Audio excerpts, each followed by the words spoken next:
inekzistente në Shqipëri. Paktën ky është perceptimi im. Ti çfarë mendon? Në fakt, ne duhet me kuptu se kush i ka bërë që t'jenë ineksistente. Pra, për të kuptu shkakun, edhe kuptojmë dhe pasojën pastaj. Në 90-ën, sigurisht që konfederatet e mëdhaja u ndanë në dy pjesë, domethënë. Konfederata e Gzim Kalas kaloi nga PD-ja, ndërkohë e Kol Nikollës kaloi nga PS-ja, duke mos menduar këto sindikata ose konfederata për të mirën e punëtorëve, por duke kaluar edhe duke menduar për të mirën e partisë. Edhe partitë në fakt po t'ishin përfaqësuese të interesave të këtyre grupeve shoqërore, do ishte mirë, po në fakt partitë politike kanë qenë kundër interesave të punëtorëve, e duke qenë se sindikatat e lidhura me këto parti politike kanë qenë të lidhura me këto, atëherë i bie që edhe sindikatat kanë dalë në kundërshtim me interesat e punëtorëve. Kjo është një paranalizë e thjeshtë mbi sindikatat e vjetra. Ndërkohë, në Shqipëri ka pas tentativa goxha të rëndësishme, paktën historike, në ndërtimin e sindikatave të reja. Unë kam kontribuar sadopak, domethënë, për të ndërtuar sindikatën e minatorëve të Bashkuar të Bujqizës, ose për të ndërtuar sindikatën Solidaritetit Punëtorëve të Call Centrit, apo me punëtorët e fasonerive. Pra, sadopak me aq mundësi sa unë kam pas, në mënyrë që të kishte një frym sindikalizmi në vendin tonë. Në fakt ka pas disa sindikata të reja, tek naftëtarët, tek minatorët, tek fasonerit, tek call centri, mirë po shteti, qoftë edhe oligarkia ekonomike ose pronarët kanë bërë çmos që këto sindikata mos të marrin jetë. Pra mos të gjallërohen edhe mos të arrijnë të depërtojnë dhe të kenë fuqi në shoqëri, duke shkarkuar kryetarët e sindikatave nga puna, duke shkarkuar anëtarët më kyç të sindikatës, duke i përndjekur punëtorët, duke u fut frikën që nëse arrini të organizoheni, ne do ju heqim nga puna. Pra, edhe na rezulton që kemi pas një presion shumë të madh si shoqëri. Punëtorët kanë një presion shumë të madh në mënyrë që të mos organizohen sindikalisht e mos t'i mbrojnë të drejtat e tyre. Pa harruar faktin që kemi një kryeministër që mburret në shtetet ndryshme të botës, në rastin konkret është Italia, ku thot biznesmenëve atje, hajde në Shqipëri se nuk ka sindikata. Pra, problemi na vjen nga lart. Pra, ky është thelbi ndoshta i diskutimit pse nuk kemi as sindikata të reja e pse sindikatat e vjetra janë të shitura. Si e shikon Emiliano sot aktualitetin në Shqipëri, lidhur me protestat? Aktualitetin politik në lidhje me protestat. Shiko, unë e shoh që ka potenciale shumë të mëdha për të ndryshuar sistemi politik. Këto protesta i kanë dhënë një goditje shumë të madhe medias tradicionale, e cila është një armë shumë e fuqishme e klasës vjetër politike. Protestat i kanë dhënë një goditje shumë të madhe klasës vjetër politike në vetvete dhe i kanë dhënë një goditje shumë qoftë edhe krimit organizuar. Në këtë drejtim, dëgjohem, besoj? Po, rregull. Në këtë drejtim, unë i shikoj me shumë shpresë, me shumë entuziazëm. Këto ditë proteste kanë arrit me i qerr maskën një sistemi i cili na ka prodhu një strukturë shtetërore që e shfrytëzon vetëm një pakicë e shoqërisë, edhe që e mban mbi shpinën, si thua, mbahet mbi shpinën e gjithë shqiptarëve. Mund ta shpjegosh pak më qartë për publikun, mbahet mbi shpinën e gjithë shqiptarëve, se mbase ka dhe njerëz që nuk e kuptojnë. Si e mbajnë shqiptarët mbi shpinën një, po. Për të kuptuar thjesht, një shteti funksionon nëpërmjet taksave. Po. Pra, çdo gjë që nëse shkojmë blejmë bukën, kemi 20% TVSH, për çdo lëvizje të qarkullimit të produkteve ka TVSH. Po përveç kësaj, përveç taksave, ka njerëz që punojnë. Pra edhe këta janë punëtorët. Nëse nuk do punonin punëtorët, atëherë shteti tërë do të binte. Nëse nuk do punonte bujku, nëse nuk do kishte njerëz të cilët prodhojnë në këtë vend. Edhe fatmirësisht ka akoma klasë punëtore, ka akoma njerëz që punojnë, ka njerëz që prodhojnë, edhe në fakt nga këta mbahet shteti. Nga këta mbahet e gjithë ekonomia pastaj se qarkullon nëpërmjet formave të taksimit. Kështu që në këtë drejtim në fakt për gjithë njerëzit është e qartë që shteti merr diçka prej tyre, por ajo çfarë është e paqartë për ta është se çfarë shteti jep për ata. Pra, domethënë shteti nuk e rikthen në shërbime, po themi në arsim, në shëndetësi etj etj. Po, pra shteti vetëm merr. Okej, mos futemi në terma. Atëherë, për sa i përket, po themi ne, meqense ke informim, po themi edhe nga ana juridike, shoqërore. Si e shikon këtë rindezje të protestave që kanë shqiptarët sot? Thuhet që në rrjetet sociale që janë nisur nga Anglia, nga gjithë Europa, është një autokolon e gjatë, vjen të shtunën në bulevard.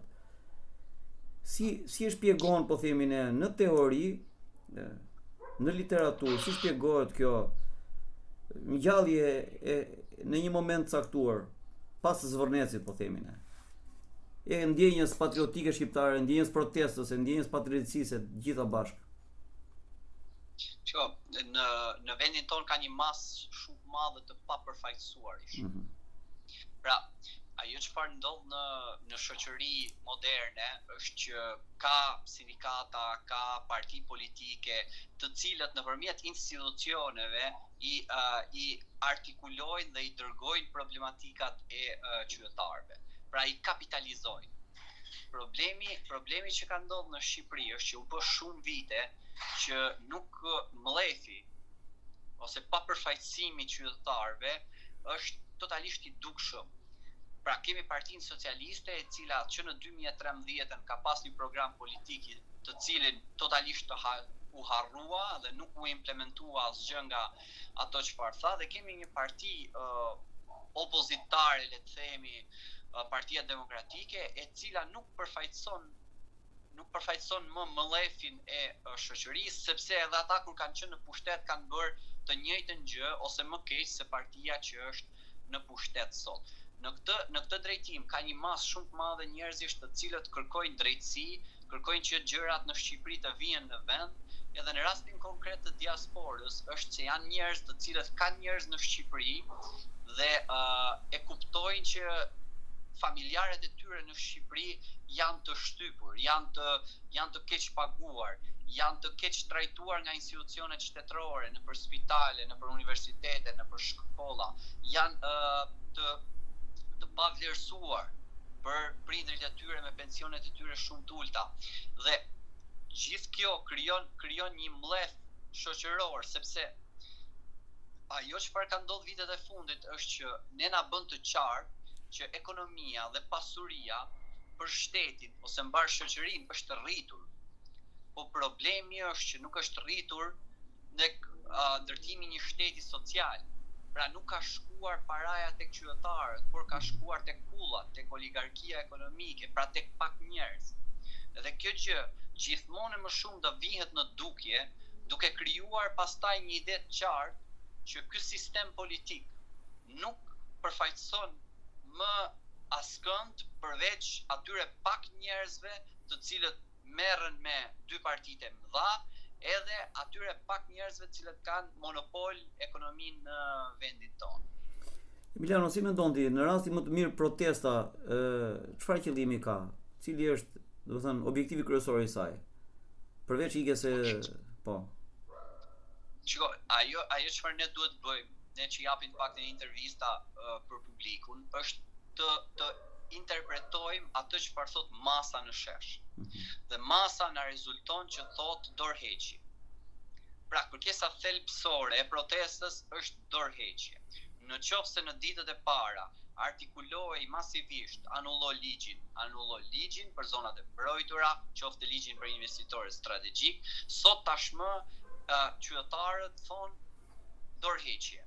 Pra nuk mjaftohen vetëm me anullimin e ligjeve, sepse nuk i besojnë një qeverie e cila i ka mashtruar për 13 vite rresht. Pra dhe ata janë të qartë që në momentin kur thot ne nuk do jemi në shesh, qeveria do bëj sërish ligje të tilla që do jenë zhvatse për qytetarët edhe favorizuese për oligarkët. Në këtë drejtim, kërkesa e tyre është më se e drejtë, është dorëheqje, që e përqafojmë edhe ne si aktivist lëvizjes bashkë. Në datën 30 qershor 30 maj, kemi qenë në Zvërnec dhe në një moment caktuar pasi kishte dalë ai protestuesi nga rrethimi, e nxori kryepolici i Vlorës, juve ju ofrua një nga bodyguardët me maskë. Çfarë mund thuash për këtë moment?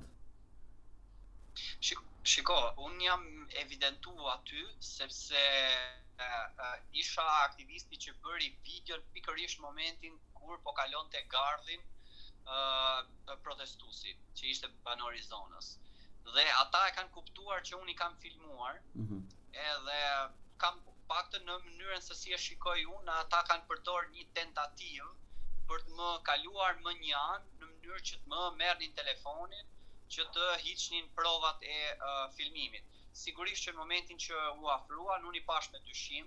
Në fakt, unë jam aktivist që jam marrë prej vitesh në fakt me aktivizëm edhe e kuptoj se sa e rëndësishme është të mos ndahesh nga grupi, por të jesh gjithë bashkë, sidomos në situata delikate si ato ngjarje në Zvërnec, kështu që në këtë drejtim menjëherë i thash që nëse ke diçka për të më thënë, ma thuaj këtu para të gjithëve, jo larg të tjerëve, kështu që menjëherë ai djali u largua duke thënë që jo, po nuk jam nga ata të gardës, jo, po s'jam nga ata të kështu që jam protestues, pra po mundoj të justifikoj, kur e kuptoj që nuk po e haja atë çfarë do të binte ai. Po normalisht protestuesit atje nuk ishin me maska, këta ishin nga brenda gardit. Po mendoje ti që pas 24 orësh, vetëm pas 24 orësh, unë nuk e di pse është pritur kaq gjatë 24 orë, e shtuna dhe djela dhe të hënën ka qenë gjithë struktura shtetërore në këmbë. Pra gjitha institucionet më të rëndësishme, Ministria e Brendshme etj. Janë prononcuar vetëm të hënën për ngjarjen që ka ndodhur të shtunë. Si e shpjegon ti këtë? Në fakt situata ka qenë e tillë që ne ishim në Zvërnec akoma, sepse qëndruam pasi ishte i çik edhe traumatike situata pas atyre ngjarjeve. Edhe kemi ardhur në Tiranë, kemi ardhur nga darka, nga ora 6 e pasditës, edhe unë kam parë që drejtoria e Vlorës kishte mbajt një qendrim të qartë që banori kishte hyrë me dhunë në kantier, ndërkohë që unë kisha videon e qartë që banori nuk kishte hyrë me dhunë në kantier, por ishte rrëmbyer nga halabakët e oligarkëve. Dhe në atë drejtim unë kam hedh menjëherë videon, pasi kam hedh videon, më ka marrë mira shikime. Tani video ka shkuar rreth 1.5 milion, mos gaboj, dhe qytetarët i kanë bërë tag policisë së shtetit, duke i thënë që ja, pra, nuk ka ndodhur thyrje kantierit, por qytetari është rrëmbyer dhe familjar të personit që janë personit protestuesit më kanë telefonuar në Messenger duke më kërkuar videon origjinale që ju a kam dërguar, dhe pasi është dërguar policisë video origjinale, është shkarkuar drejtori i policisë së Vlorës duke treguar qartasi që ai kishte bërë mashtrim publik. Pra, deri në momentin kur unë kam postuar videon në orët e vona, nuk ka qenë zbuluar që nuk ka qenë thyer kantieri, sepse të gjitha videot që ishin bërë, janë bërë video duke u tërhequr zvarr protestuesi, por nuk janë bërë momentin kur është kalu kantieri. Pra, ai ishte moment shumë i rëndësishëm, sepse tregonte që protestuesi nuk ka kaluar me dhunë. Dhe policia e shtetit në Tiranë e ka kuptuar që policia në Vlorë tashmë nuk ka si fshihet nga e vërteta dhe ka shkarkuar në mënyrë të menjëhershme. Nuk është se ka pas reagim të dielën, në fakt. Reagimi ka qenë që të shtunën që të ngjarë që ditën që ka ndodhur. Pra që ditën që ka ndodhur, në darkë fare është shkarkuar edhe drejtori i Vlorës. Po, atëre, folëm shumë se është edhe stin protestash, në fakt do të jetë fillon stina e pushimeve. Çfarë mesazhi ka Emiliano për shqiptarët? Mesazhi për shqiptarët është të organizohen, duhet ta kuptojnë se kush është armiku, edhe duhet ta kuptojnë se kjo situatë politike në vend ka fajtorë. Edhe fajtorët janë kupola, ata që janë në krye të shtetit, edhe e thën qartazi nga masa e madhe në shesh, është Rama edhe Berisha. Mesazhi im për gjithë është të heqin dorë nga kjo klasë e vjetër politike, e cila mbështet oligarkinë ekonomike dhe krimin e organizuar. Të duan dhe të përqafojnë politikanë të cilët janë në mbështetje të tyre, të përqafojnë politikanë guximshëm që guxojnë ta thonë të vërtetën dhe janë aty ku qytetarët e kanë problematikat e mëdha. Politika duhet jetë e masave gjëra, jo individëve specifik, siç po ndodh tash 30 sa vite. Kështu që në këtë drejtim ky është mesazhi im më i qartë, mesazhi im për gjithë ata të cilët e shohin është të dalin protestë, sepse ky është moment historik, këto janë ngjarje të jashtëzakonshme dhe mundemi me ndërtu historinë e vendit tonë, mundemi me ndërtu një Shqipëri të re. Pa Edi Ramën, pa Sali Berishën, pa oligark, pa kapjet mediave, pa korrupsion, pa nepotizëm, e shumë element problematik që ka vendi jonë. Emiliano, të falenderoj, të uroj suksese në punën tënde, edhe në angazhimet të tua që janë për te vetës, domethënë janë për publikun, për komunitetin. Faleminderit. Ju falenderoj juve.